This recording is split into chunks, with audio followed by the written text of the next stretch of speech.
Max Might just got fixed. Title Update 1's Shadowbuff to the skill was just a bug, and the recent patch fixed it back. Now it's a completely worthless skill. Or is it? No. The set used in this small sample size of hunts is the standard 3-piece AT Raid 2-piece Zoshia set. The first column shows the name of the tracked buff. The second column shows the respective uptime in seconds and percent, while the third column shows for how much of the total damage dealt the buff was active. The fifth column shows for how many individual hits the buff was active.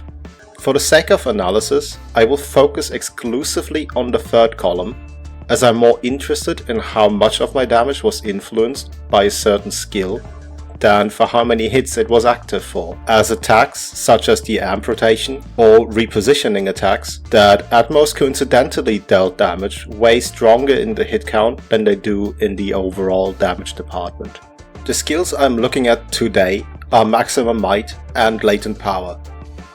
On my 3 8-star, 4-star Raidao hunts, Max Might clocked in at 91.3, 89 and 84.5% respectively, while Latent Power was up for 63.8, 38.9 and 51.2% of the total damage dealt.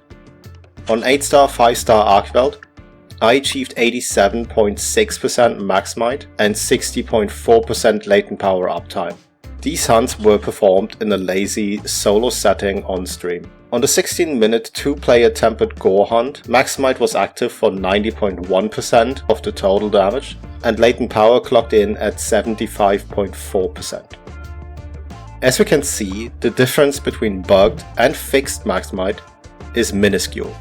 Even if they weren't, there still aren't really any other skills we'd want. 8-star 4-star and 8-star 5-star.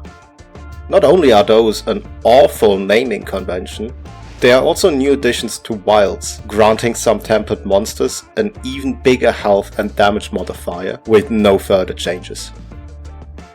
In practice, I couldn't really tell a difference for Archveld, which may or may not have been unaffected, nor for Raidao. But thanks to a stream enjoyer, whose name extends beyond my reading comprehension, hosting an updated Gore for me, I got learned firsthand that thing clocks in the realm of 100,000 health for 2-player situations, meaning that it not only underwent some serious bulking phase, but also has a different scaling than standard hunts. Allegedly, a bunch of other monsters have received a similar treatment. I, however, couldn't verify this myself yet. Gore being able to take some and really packing a punch brings us to the Street Fighter collab, which brings us Akuma as a armor set that has item-based attacks. These scale with weapon and can combo, effectively making it a gimmick playstyle, which I, as a known Whimsy hater, will not delve into. I hate Whimsy. What has Whimsy ever done for me? Whimsy doesn't pay my rent. Whimsy doesn't do my taxes. Fuck Whimsy. But even then, it shows there being a willingness to shake things up in a positive sense, and I'm very interested in seeing where they'll take the idea, and if they'll release similar things in future updates. Another massively positive thing is the singular biggest and best change that the update brought. They did it. They fixed antivirus description. Wow.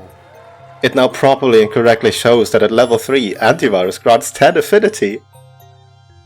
Meanwhile, Wax still looks like it was written by 2 entirely different interns.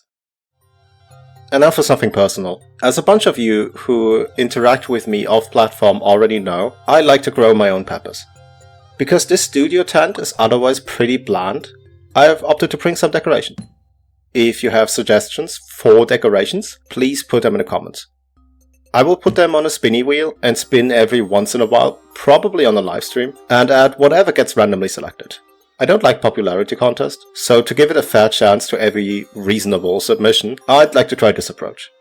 Look at the plant. Who's a good plant? Who's a good plant? Thanks for watching.